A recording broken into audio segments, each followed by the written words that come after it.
नमस्कार। आज के क्लास में आपका स्वागत है। मैं बेलूर मठ लाल बहादुर विद्यालय का शिक्षक आज आपके लिए लाया हूं ऊष्मा की घटना का भाग 3, जिसमें हमें देखना है गैसों का आयतन प्रसार गुणांक, इसका मान कितना है, गैसों के प्रसार का दैनिक जीवन पर क्या प्रभाव पड़ता है और ऊष्मा का स्थानांतरण किस प्रकार होता है और उसके कितने प्रकार होते हैं। ठीक है, तो ऊष्मा का स्थानांतरण मतलब एक स्थान से ऊष्मा किस प्रकार दूसरे स्थान तक पहुंचती है। तो आइए शुरू करते हैं और सबसे पहले देखते हैं कि गैसों का आयतन प्रसार गुणांक, इसका मान कितना है। तो इसको सीखने के लिए सबसे पहले तो हमें चार्ल का नियम याद करना पड़ेगा। चार्ल का नियम ये कहता है कि अगर हम स्थिर दबाव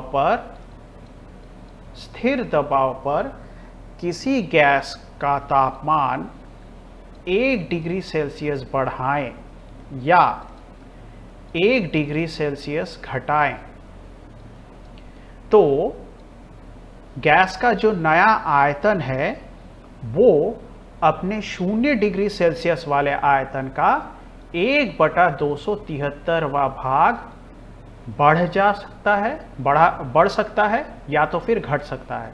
मतलब जब हम तापमान 1 डिग्री सेल्सियस बढ़ाएंगे तो वो आयतन 1/273वां भाग बढ़ जाएगा। जब हम 1 डिग्री सेल्सियस तापमान घटा देंगे तो 0 डिग्री सेल्सियस वाले आयतन का 1/273वां भाग आयतन घट जाएगा। तो चार्ल का नियम इस प्रकार से लिखा जा सकता है। मतलब मैंने पूरा आपको लिख के नहीं बताया है, आपको अपने शब्दों में बताया है और यहाँ पे चिन्ह दिए हैं सिर्फ कि दबाव स्थिर होना चाहिए। ऐसी हालत में अगर हम किसी गैस का तापमान 1 डिग्री सेल्सियस बढ़ाएं या तो फिर तापमान को 1 डिग्री सेल्सियस घटाएं तो 0 डिग्री सेल्सियस वाले आयतन का 1/273वां भाग या तो बढ़ जाएगा या तो फिर घट जाएगा।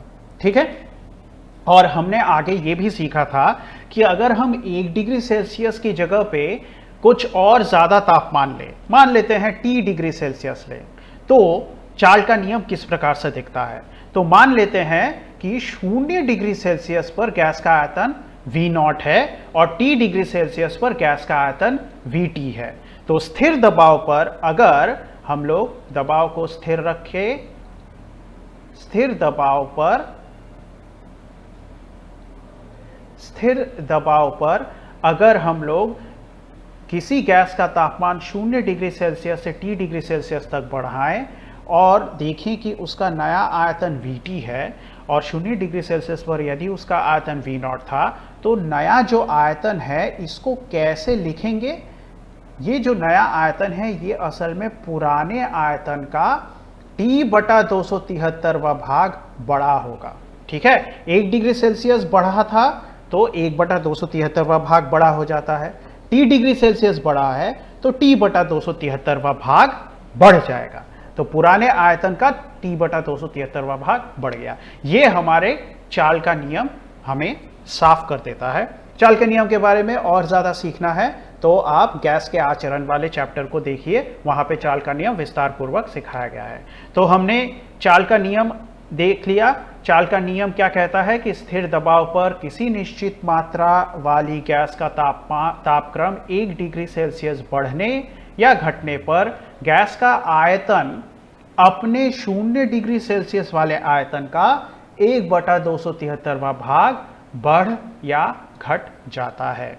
तो इसी बात को आगे बढ़ाकर अगर हम ये मान लेते हैं कि 0 डिग्री सेल्सियस पर गैस का आयतन V0 है तथा T डिग्री सेल्सियस तापमात्रा बढ़ाने पर गैस का जो नया आयतन है वो VT होगा, तो हमें चार्ल के नियम से VT का मान क्या पता लगता है। VT का मान हमें पता लगता है V0 ब्रैकेट में 1 + T/273।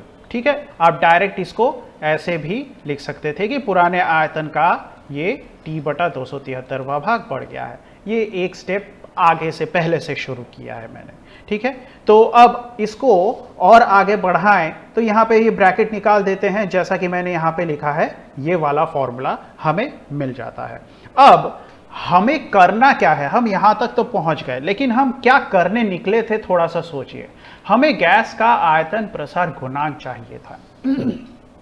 आप याद कीजिए पिछले भागों में, इसी पाठ के पिछले भागों में हमने आयतन प्रसार गुणांक सीखा था। रेखीय प्रसार गुणांक, क्षेत्रीय प्रसार गुणांक, रेखीय प्रसार गुणांक यानी अल्फा, क्षेत्रीय प्रसार गुणांक यानी बीटा, आयतन प्रसार गुणांक यानी गामा। अब यहां पर हम गैस के आयतन प्रसार गुणांक का मान देखेंगे। वो भी कौन से गैस के? वो गैस जो चार्ल का नियम का पालन करता है। और चार्ल के नियम का पालन कौन करता है? आदर्श गैस। ठीक है, तो एक तरह से हमें आदर्श गैस के आयतन प्रसार गुणांक का मान पता लगेगा। लेकिन यहां पे एक और बात है कि ये जो गैस है ना, इस गैस का दबाव स्थिर रखा गया है। तो हम ऐसे लिखेंगे कि जो आयतन प्रसार गुणांक है वो गामा निकालने हैं और दबाव को स्थिर रख के निकालना है। अब आयतन प्रसार गुणांक का फॉर्मूला आप याद कीजिए, तो वो ये है। ठीक है, तो ये फॉर्मूला कैसे आया ये आपको पिछले भागों में पता चल जाएगा, जब हमने रेखीय प्रसार गुणांक, आयतन प्रसार गुणांक और क्षेत्रीय प्रसार गुणांक सीखा था। तो ये फॉर्मूला किस प्रकार से आ रहा था मैंने आपको विस्तार पूर्वक समझाया था। अब यहाँ पे ये जो डेल्टा V है, ये मतलब क्या होता है? ये डेल्टा V का मतलब होता है कितना आयतन में अंतर आया, कितना आयतन में बदलाव आया।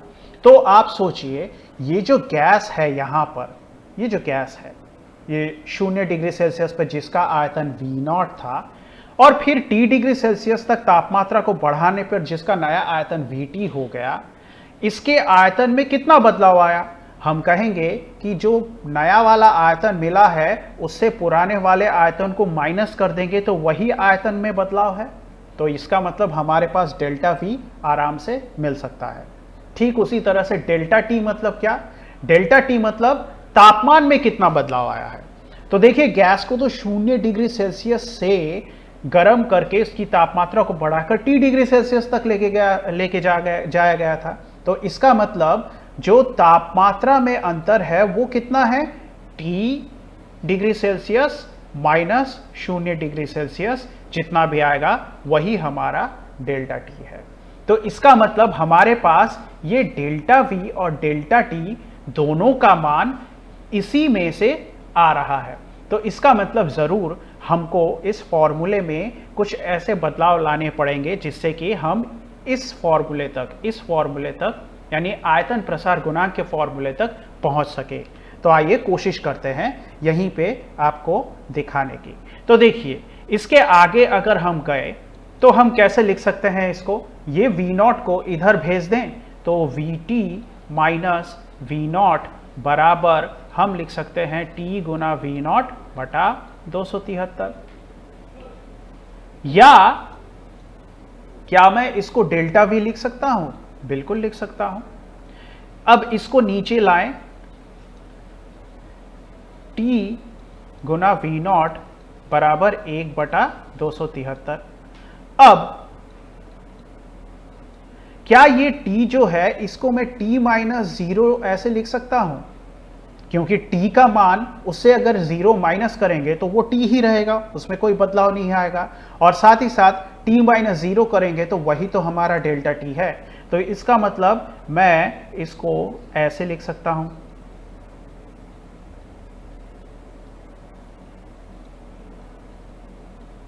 मतलब क्या हो गया? देखिए मतलब हमारे पास जो फॉर्मूला है वो मिल गया। कितना? डेल्टा V बटा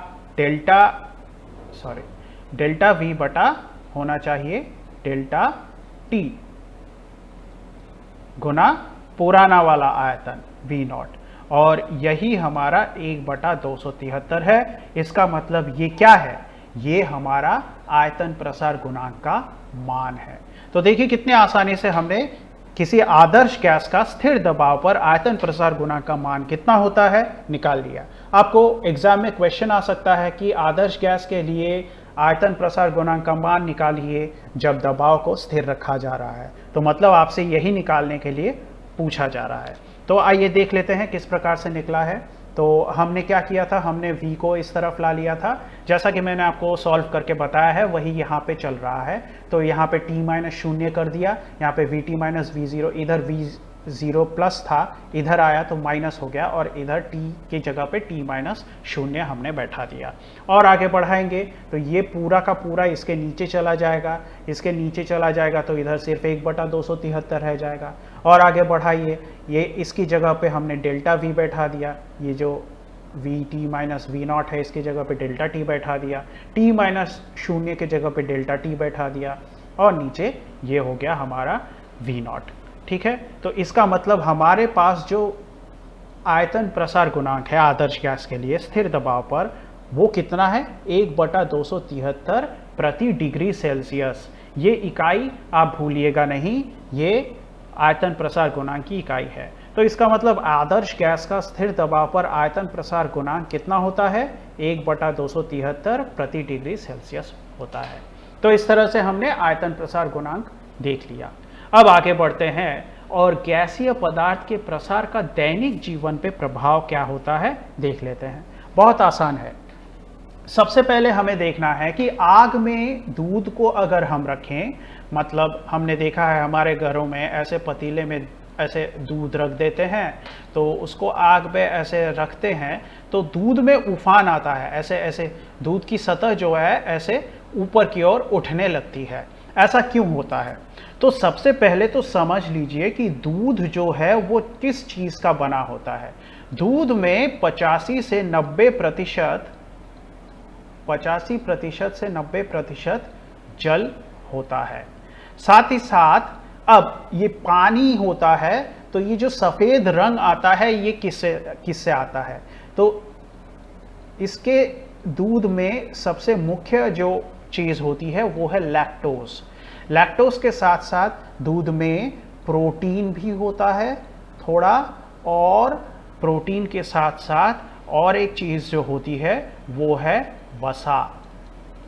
ठीक है, वसा यानी फैट। ठीक है, तो अब आपने देखा होगा कि दूध को कुछ देर तक रखने के बाद क्या होता है, दूध की सतह पर हल्की सी एक परत पड़ जाती है, एक हल्की परत पड़ जाती है जिसको हम लोग मलाई कहते हैं, जो कि प्रोटीन और वसा का मिश्रण है। ठीक है, दूध कुल मिला के जल, लैक्टोज, प्रोटीन, वसा इन सब का मिश्रण है। लेकिन दूध में जितने भी चीज़ें हैं उसमें से सबसे हल्के यही दोनों होते हैं, प्रोटीन और वसा, और बाकी की चीज़ें भारी होती हैं। पानी और लैक्टोज थोड़ा सा भारी होता है और वो नीचे की तरफ बैठने लगता है, और ऊपर प्रोटीन और वसा का एक पतली सी एक सतह बनने लगती है। तो अगर हमने पतीले में दूध को रखा और उसके ऊपर एक पतली सी प्रोटीन और वसा की सतह बन गई, अब थोड़ा सोचिए, इसके नीचे ये यहाँ पे जल, दूध में मिला हुआ जल है और हम इसको गर्म कर रहे हैं, तो धीरे धीरे ये जो जल है ये भाप में बदलेगा, और भाप में बदलेगा तो ये बाहर निकलने की कोशिश करेगा और बाहर निकलने की कोशिश जब करेगा तो उसको यहाँ पर एक क्या मिल जाएगी, प्रोटीन और वसा की एक पतली सी एक परत मिल जाएगी, जिससे वो बाहर नहीं निकल पाएगा तुरंत ही। इससे क्या होगा, ये सतह धीरे धीरे नीचे से दबाव पड़ने के कारण, ये जल का भाप निकलना चाहता है, उसके कारण इस पर दबाव पड़ता है और फिर ये धीरे धीरे ऐसे उभरने लगता है। तो ये है दूध आग में अगर रखें तो उसमें उफान आने का कारण। तो यही है कि ये जितना भी मैंने बोला है वो सब यहाँ पे मैंने लिख दिया है। दूध एक तरल पदार्थ है जो कि लैक्टोज, वसा, प्रोटीन आदि और जल आदि का मिश्रण है। वसा तुलना में जल से हल्का होता है, यानी जल से हल्का होता है वसा, तो इसके कारण वो सतह पर प्रोटीन के साथ मिलकर एक पतली परत बनाती है। आग पर रखेंगे तो जल भाप बनकर निकलने का प्रयास करती है, और इसी निकलने के प्रयास में जो ऊपर की परत है उससे मुक्त नहीं हो पाती है भाप, तो मुक्त नहीं हो पाएगी तो ऊपर की सतह ऊपर की तरफ उठने लगती है, जिसे हम कहते हैं दूध में उफान आया है। तो ये हो गया हमारा पहला जो दैनिक जीवन पे प्रभाव है वो। अब आगे बढ़ते हैं, और जो दूसरा प्रभाव है वो है बहुत आसान है, गर्मी के दिनों में साइकिल के ट्यूब का फटना। ठीक है, तो साइकिल की जो ट्यूब होती है, टायर के अंदर ट्यूब होती है, उसके अंदर हवा भर के रखते हैं हम, और फिर हम जब रास्ते पे चलाते हैं तो गर्मी के दिनों में अक्सर ऐसा देखा जाता है कि हवा अगर थोड़ी सी ज़्यादा हुई तो ट्यूब फट जाती है। ऐसा क्यों होता है? ऐसा इसलिए होता है क्योंकि ट्यूब के अंदर भरी जो हवा है वो, अब देखिए रास्ते पे या ज़मीन पर जब चलती है तो ज़मीन का तापमान गर्मी के दिनों में बहुत ज़्यादा होता है, और बहुत ज़्यादा तापमान होने के कारण ये गर्मी ट्यूब के अंदर की हवा को भी गर्म कर देती है, और फिर उसमें प्रसार आने लगता है, और प्रसार आने लगता है। और अगर आपने पहले से हवा एकदम फुल करके रखा है तो ये और फैलने लगता है, अंदर से बाहर की ओर फैलने लगता है। तो ये जो पहले से फुल ट्यूब एकदम पूरा भरा हुआ है और फिर उसके ऊपर और दबाव पड़ रहा है, इसके कारण ट्यूब फट जाता है। बहुत आसान है। तो वही लिखा हुआ है कि गर्मी के दिनों में साइकिल के टायर गर्म भूमि के संपर्क में रहने के कारण ट्यूब में ये ट्यूब में भरी हवा में गर्मी के कारण बहुत ज़्यादा प्रसार होता है। अतिरिक्त प्रसार के कारण ट्यूब के अंदर का दबाव बहुत बढ़ जाता है, तो ट्यूब फट जाता है। ठीक है, तो ये हो गया हमारा दूसरा दैनिक जीवन पर जो प्रभाव पड़ता है वो। लास्ट क्या है? ये भी बहुत आसान है, ये अभी मैं आपको बताऊंगा तो आप अपने आप ही समझ जाएंगे क्या हो रहा है। कि धूप में रखे हवा से भरे गुब्बारे का फटना। एक गुब्बारा है, इसको धूप में रख देंगे, हवा से भरा हुआ है, धूप में रख देंगे तो ये फट जाएगा। क्यों फटेगा? जाहिर सी बात है, जो बात यहाँ पे हो रही है वही बात यहाँ पे भी हो रही है कि अंदर भरी हुई हवा धूप में रखेंगे तो गर्म होकर फैलने लगेगी बाहर की तरफ, ऐसे बाहर की तरफ और ज़्यादा दबाव डालने लगेगी, और ये दबाव डालते डालते एक समय आएगा कि बलून का जो बलून की जो ये कवर है, ये उसके वो ले नहीं पाएगा दबाव और वो फट जाएगा। तो इस तरह से क्या होता है, गर्मी के दिनों में जो गुब्बारा है वो फट जाता है। तो हवा में भरे गुब्बारे को धूप में रखने पर गर्मी के कारण गुब्बारे में भरी गैस हवा में प्रसार होता है। इस कारण गुब्बारे के अंदर दबाव बढ़ता है और गुब्बारा फट जाता है। अब ऊष्मा का स्थानांतरण, ये क्या है समझते हैं। देखिए, कोई एक वस्तु लीजिए, मैं उदाहरण के तौर पे ठोस ही लेता हूं। ठोस वस्तु के इस छोर को मैं ए बिंदु कहता हूं और इस छोर को बी बिंदु कहता हूं। अब इस छोर को अगर हम गर्म करना शुरू करें तो कुछ देर बाद अगर आप बी छोर को छुएंगे तो आपको गर्मी का एहसास होगा। इसका मतलब आपको ये समझ में आ रहा है कि यहाँ पे गर्मी तो दी गई थी, लेकिन धीरे धीरे वो गर्मी किसी तरह से यहाँ तक पहुँच गई है। ठीक उसी तरह से अगर मैं किसी तरल पदार्थ की बात करूं और उसको ऐसे गर्म किया जाए तो नीचे की सतह सिर्फ गर्म होगी ऐसा तो नहीं है। आप ऊपर से यहाँ पर उंगली डुबाएंगे तो यहाँ पे भी आपको गर्म लगेगा। इसका मतलब क्या हुआ? इसका मतलब ज़रूर गर्मी किसी तरह से ऊपर की तरफ पहुँच गई है। तो इसका मतलब ऊष्मा का स्थानांतरण हो रहा है, ऊष्मा का संचार हो रहा है एक जगह से दूसरी जगह पे। गैस भी उसी तरह से है। गर्मी के दिनों में आप हवा जो है, हवा किस तरह से हर जगह पे अलग अलग हवा का तापमान थोड़ा बहुत अलग अलग रहता है, लेकिन फिर भी अगर मान लीजिए कहीं पे हवा है तो यहाँ पे जो व्यक्ति है, मान लीजिए ई बिंदु पे जो व्यक्ति है और एफ बिंदु पे जो व्यक्ति है, इनको तापमान में उतना अंतर समझ में नहीं आएगा। क्यों? क्योंकि ज़रूर यहाँ का तापमान बढ़ा है तो किसी न किसी तरह से ये तापमान यहाँ पे भी बढ़ जाएगा। यानी ऊष्मा का संचार ज़रूर इस बिंदु से इस बिंदु तक किसी तरह से हुआ है। तो ऊष्मा का स्थानांतरण मतलब ऊष्मा का स्थानांतरण किसी एक बिंदु से किसी दूसरे बिंदु तक ऊष्मा का संचार हुआ तो उसको ऊष्मा का स्थानांतरण कहेंगे, या तो फिर किसी एक वस्तु से किसी दूसरे वस्तु में ऊष्मा का संचार हुआ तो उसे भी हम लोग ऊष्मा का स्थानांतरण कहेंगे। तो ऊष्मा का स्थानांतरण परिभाषा क्या है?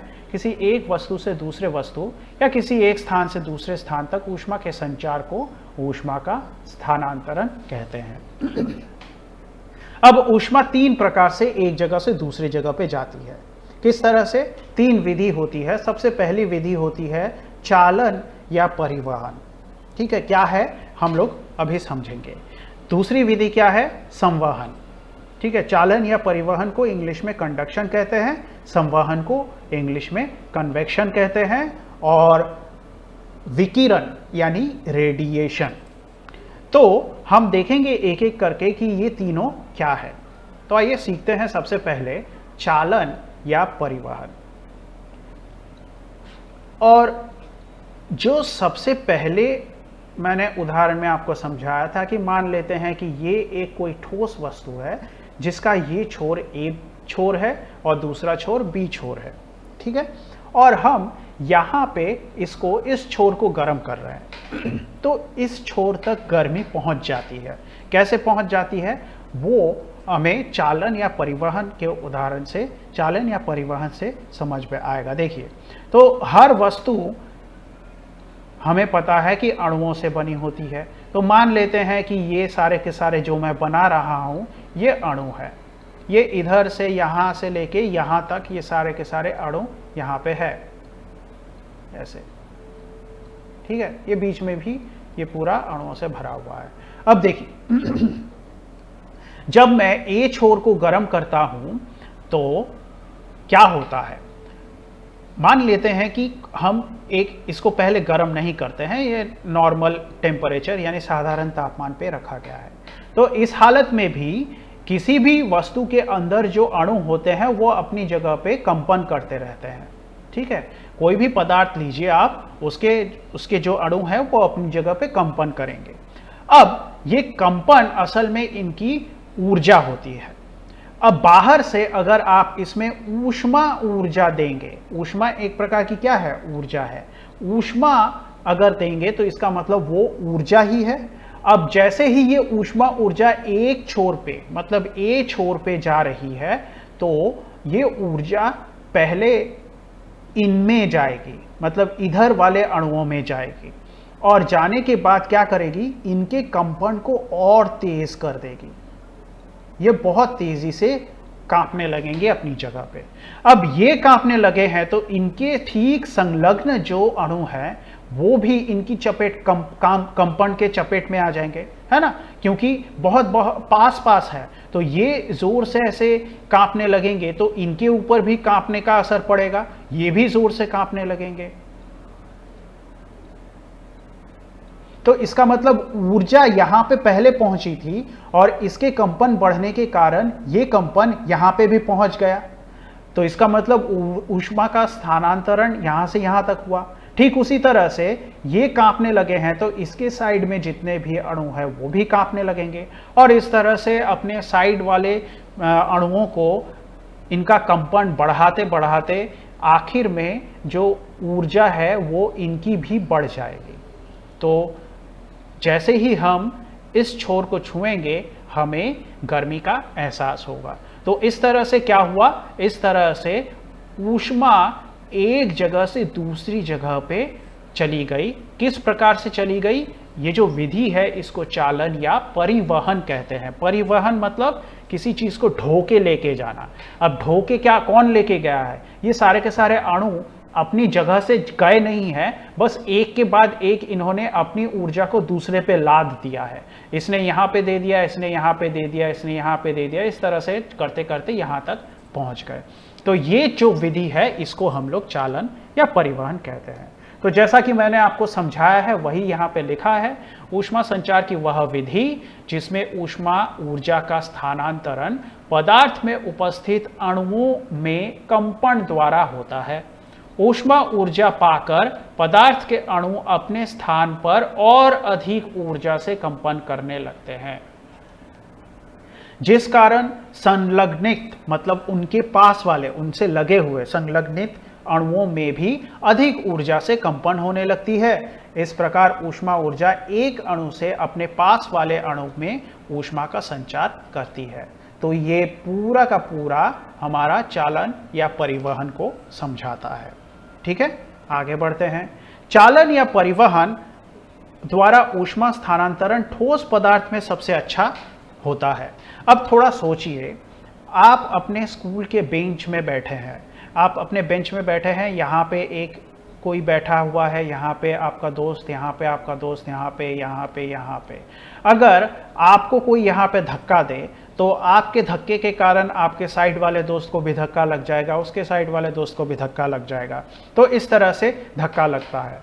अब मान के चलिए कि बेंच में कोई एक यहाँ पे बैठा है, कोई एक यहाँ पे बैठा है, इसको कोई आके धक्का दे देता है तो इस पे असर नहीं पड़ेगा। क्यों? क्योंकि इनके बीच की दूरी ज़्यादा है। ठीक उसी तरह से चालन या परिवहन सबसे अच्छा कब होगा? जब अपने साइड वाले को लोग ज़्यादा अच्छी तरह से अपने ऊपर जो कंपन है वो दे पाएंगे। तो ऐसा तभी होगा जब अणु आपस में बहुत पास पास हों, और ऐसा ठोस पदार्थों में सबसे ज़्यादा होता है। इसलिए चालन या परिवहन सबसे अच्छा हमें देखने को किस में मिलता है? ठोस पदार्थों में सबसे अच्छा देखने को मिलता है। तो क्या इसका मतलब तरल या गैस में हमें चालन या परिवहन देखने को नहीं मिलेगा? मिलेगा, लेकिन इतना अच्छा देखने को नहीं मिलेगा जितना ठोस में देखने को मिलता है। तो इसलिए तरल पदार्थों में अणुओं की पारस्परिक दूरी ठोस पदार्थों की तुलना में अधिक होने के कारण तरल पदार्थों में चालन ठोस की तुलना में कम होता है, और सबसे कम गैसीय पदार्थों में होता है। गैसीय पदार्थ में अणुओं के बीच की पारस्परिक दूरी ठोस एवं तरल की तुलना में सबसे अधिक होती है, दूरी सबसे अधिक होती है। इसलिए होने के कारण चालन या परिवहन द्वारा ऊष्मा संचार बहुत कम हो पाता है। तो चालन या परिवहन क्या है हम लोग समझ गए। तो देखिए कि अगर मान लेते हैं कि कोई एक धातु का पात्र है और इस धातु के पात्र को हमने आग में रख दिया, तो धातु के पात्र का जो तलवा है वो सबसे ज़्यादा गर्म होगा। देखिए रंग से आपको समझना है कि गर्मी कहाँ पे ज़्यादा है। ये जो यहाँ पे डार्क कलर जहाँ पे है इसका मतलब गर्मी ज़्यादा है, और धीरे धीरे धीरे धीरे देखिए गर्मी ऊपर की तरफ कम है। मतलब क्या हो गया यहाँ पे अणुओं की ऊर्जा सबसे ज़्यादा है और धीरे धीरे धीरे धीरे फैल रही है, और ऐसा फैलते फैलते देखिए हैंडल तक भी ऊर्जा फैल रही है। इसका मतलब कुछ देर बाद हम जब छुएंगे हैंडल को तो धीरे धीरे यहाँ पे भी हमें गर्मी का एहसास होगा। तो ये उदाहरण है चालक या परिवहन का। तो धातु के पात्र के तलवे के साथ आग का संपर्क होने के कारण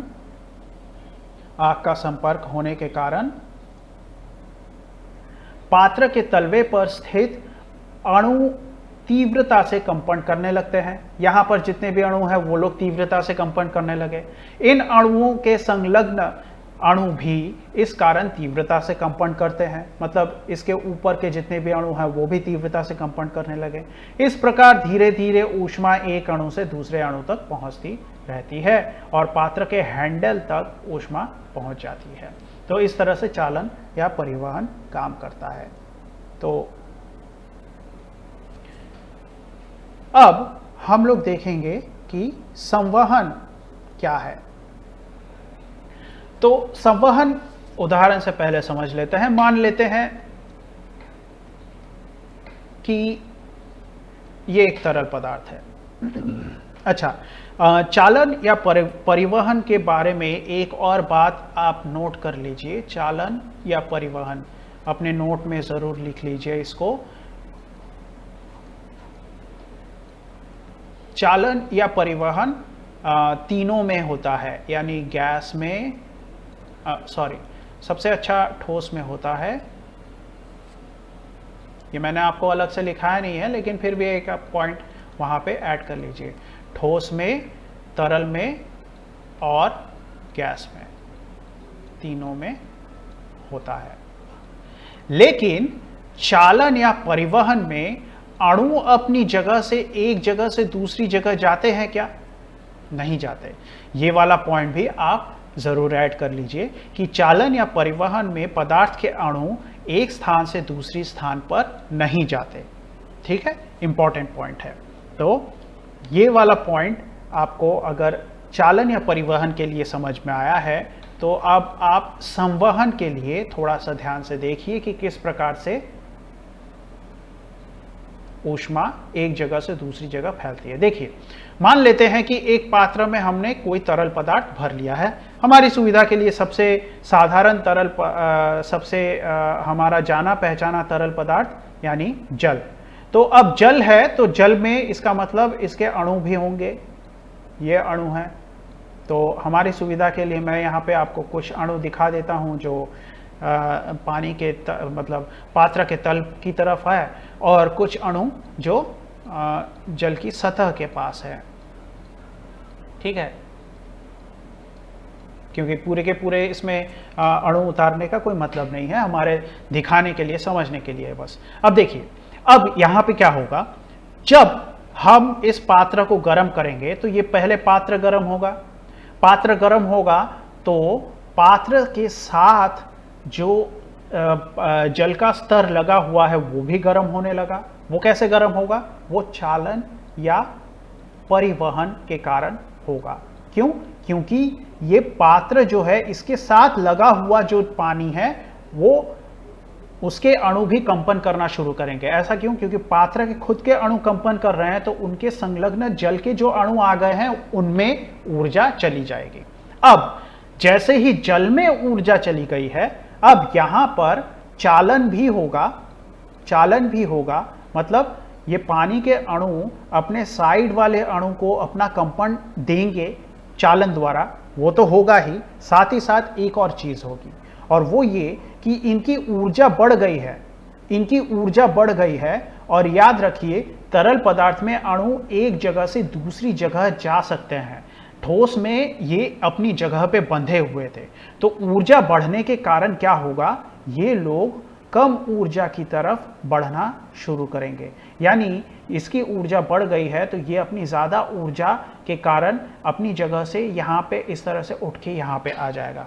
ठीक है, तो अब दूसरी बात यह है कि ये यहाँ पे उठ के आ गया है, इसकी ऊर्जा कम है, इसकी ऊर्जा ज़्यादा है, ये यहाँ पे चला गया है तो इसको जगह चाहिए कि नहीं चाहिए? ये अगर ऊपर चला गया है तो इसको जगह कौन देगा? ये अपनी जगह छोड़ के नीचे की तरफ आने की कोशिश करेगा। क्यों? क्योंकि हम लोग इस तरह से कह सकते हैं कि ठंडा पानी भारी होता है, हल्का पानी गर्म होता है, लेकिन हम लोग उस तरफ नहीं जा रहे हैं। हम लोग सिर्फ यहाँ पे ऊर्जा के नज़रिए से देख रहे हैं। हम लोग ऊर्जा के हिसाब से समझने की कोशिश कर रहे हैं कि इसकी ऊर्जा ज़्यादा है तो ये यहाँ पे नहीं रहेगा, ये उछल के इधर चला जाएगा, और इसकी ऊर्जा कम है तो ये नीचे से आए हुए अणु को जगह देने के लिए ऊपर से नीचे आ जाएगा। अब ऊपर से नीचे जैसे ही आएगा, नीचे फिर से गर्म होने लगेगा, तो इसका मतलब नीचे फिर से गर्म होने लगेगा तो ये फिर से ऊर्जा प्राप्त करके ऊपर चलने लगेगा। फिर से ये ऊपर जाएगा तो कोई ना कोई उसको जगह देगा और वो खुद नीचे आ जाएगा। इस तरह से यहाँ पे क्या हो रहा है, यहाँ पे ऊष्मा का संचार दो तरह से हो रहा है। एक तो चालन और या परिवहन तो होगा ही, मतलब इसके साइड में आसपास जितने भी अणु हैं वो खुद इसके कंपन के कारण उसकी कंपन के चपेट में तो आएंगे ही, उसके कारण ऊर्जा जा ही रही है। साथ ही साथ अणु खुद भी एक जगह से दूसरी जगह पे ऊर्जा को लेके जा रहे हैं, यानी साथ वहन करके लेके जा रहे हैं, यानी संवहन हो रहा है। तो इसका मतलब यहाँ पे हमें संवहन इस तरह से देखने को मिला। ठीक है, तो अब देख लेते हैं ऊष्मा संचार की वह विधि जिसमें ऊष्मा स्थानांतरण पदार्थ के अणुओं के गमन के कारण, ठीक है, अणुओं का जो गमन हो रहा है एक जगह से दूसरी जगह हो रहा है उसके कारण होता है। पदार्थ के अणु ऊष्मा ऊर्जा ग्रहण कर उच्च ऊर्जा के स्थान से निम्न ऊर्जा की ओर गमन करते हुए ऊष्मा का संचार करते हैं। ठीक है, अब क्या यह संवहन ठोस में संभव है? नहीं, यह संवहन ठोस में संभव नहीं है। क्यों नहीं है? क्योंकि ठोस के अणु अपनी जगह से हिल नहीं सकते हैं। तो संवहन किसमें संभव है? संवहन उन पदार्थों में संभव है जहां पे अणु एक स्थान से दूसरी स्थान पर जा सकते हैं। तो आपको अपना उत्तर आराम से मिल जाएगा कि तरल में और गैस में दोनों में ही संवहन होता है। तो इस तरह से हमें ये क्लियर हो गया कि संवहन ठोस में तो नहीं होगा, सिर्फ तरल और गैसीय पदार्थों में होता है। साथ ही साथ संवहन के साथ साथ तरल और गैस में चालन और परिवहन भी होगा। याद रखिए, यहाँ पे कोई कंफ्यूजन नहीं होनी चाहिए। चालन और परिवहन ठोस, गैस, तरल तीनों में होता है। संवहन सिर्फ तरल और गैस में होता है। तो देखिए, संवहन द्वारा ऊष्मा का संचार ठोस पदार्थों में संभव नहीं है, क्योंकि ठोस पदार्थों के अणु अपने स्थान से गमन नहीं करते। संवहन द्वारा ऊष्मा का संचार तरल पदार्थों में सबसे अच्छा होता है, क्योंकि इनमें अणु आसानी से गमन कर सकते हैं। ठीक है। ठीक उसी तरह से गैसीय पदार्थों में संवहन द्वारा ऊष्मा का संचार होता है, परंतु तरल पदार्थों जितना कुशलता से नहीं हो पाता। ठीक है। क्यों? क्योंकि गैस का कोई आबद्ध आयतन तो नहीं है। गैस तो पूरा का पूरा फैलने लगता है। आप उसको खुला छोड़ देंगे तो वो फैलने लगेगा, जबकि इधर आपका तरल पदार्थ, इसका एक आयतन इस तरह से हमने घेर के बना लिया है तो ये यहाँ से यहाँ तक, यहाँ से यहाँ तक ये ऐसे ऊष्मा जो है ये फैलती रहेगी। लेकिन गैस क्या है, ये एक बार इधर कोई अणु आ गया तो वहाँ से फिर इधर फैलेगा, इधर फैलेगा, मतलब उतने आसानी से गैसीय पदार्थों में संवहन द्वारा ऊष्मा का संचार होने की संभावना कम रहती है। लेकिन ऊष्मा का संचार गैसीय पदार्थों में संवहन द्वारा ही होता है। संवहन और चालन या परिवहन, चालन और परिवहन से बहुत कम और मुख्यतः संवहन से ही होता है।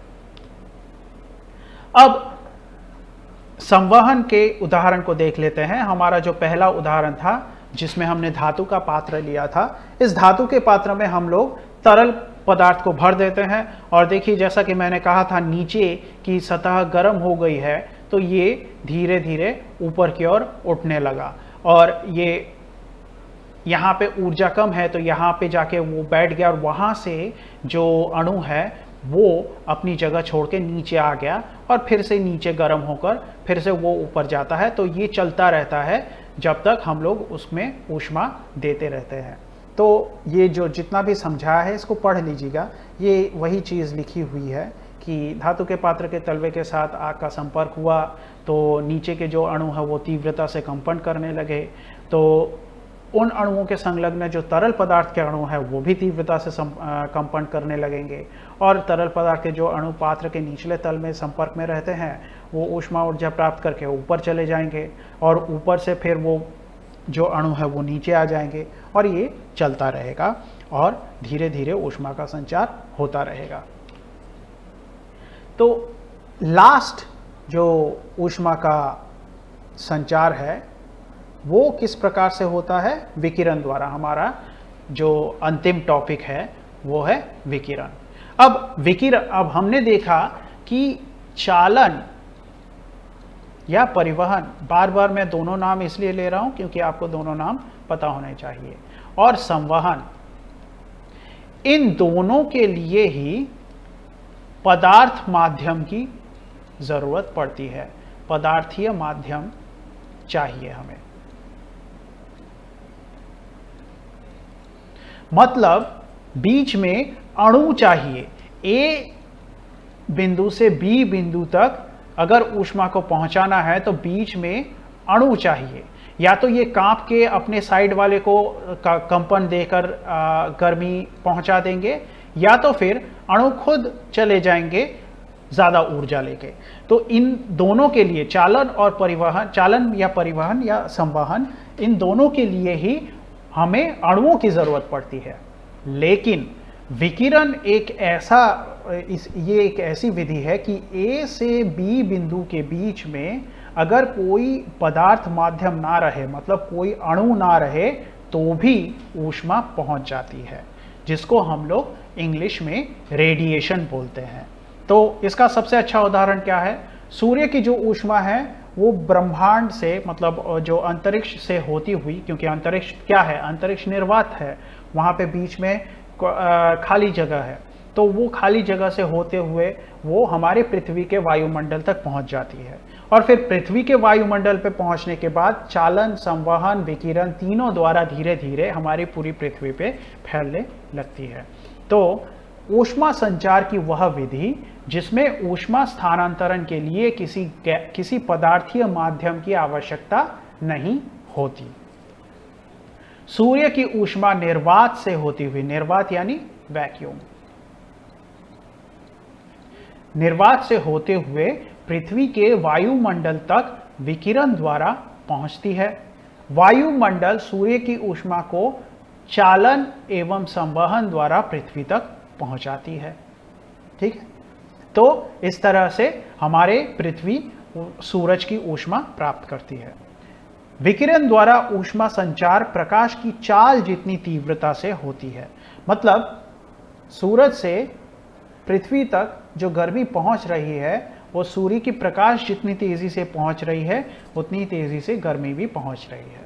ठीक है, तो जो चाल है विकिरण द्वारा ऊष्मा संचार की जो चाल है वो बहुत ज्यादा तीव्र होती है। लेकिन क्या चालन या संवहन में ऐसा होता है? नहीं, वो धीरे धीरे होता है।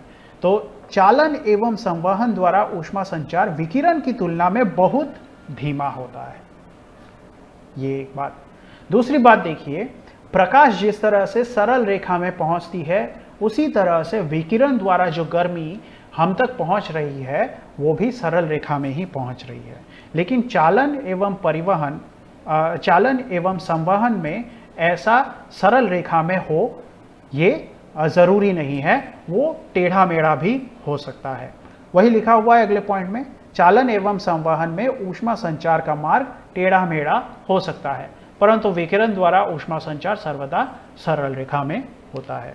तो इधर देख लेते हैं कि विकिरण द्वारा किस प्रकार से ये हमारा सूर्य हो गया और ये हमारी पृथ्वी हो गई, और पृथ्वी के आसपास देखिए ये वायुमंडल हमारा, और फिर सूर्य से इस तरह से जो विकिरण द्वारा ऊष्मा ऊर्जा है वो हमारी पृथ्वी तक पहुंच रही है सरल रेखा में। तो इस तरह से विकिरण द्वारा ऊष्मा संचार होता है। तो यहाँ पे हमारा भाग 3 इस पाठ का समाप्त होता है। अगर आपको क्लास पसंद आ रहे हैं तो लाइक शेयर सब्सक्राइब ज़रूर कीजिए और नोटिफिकेशन के लिए बेल आइकन को ज़रूर दबाइए। अगले क्लास तक पढ़ते रहिएगा। धन्यवाद।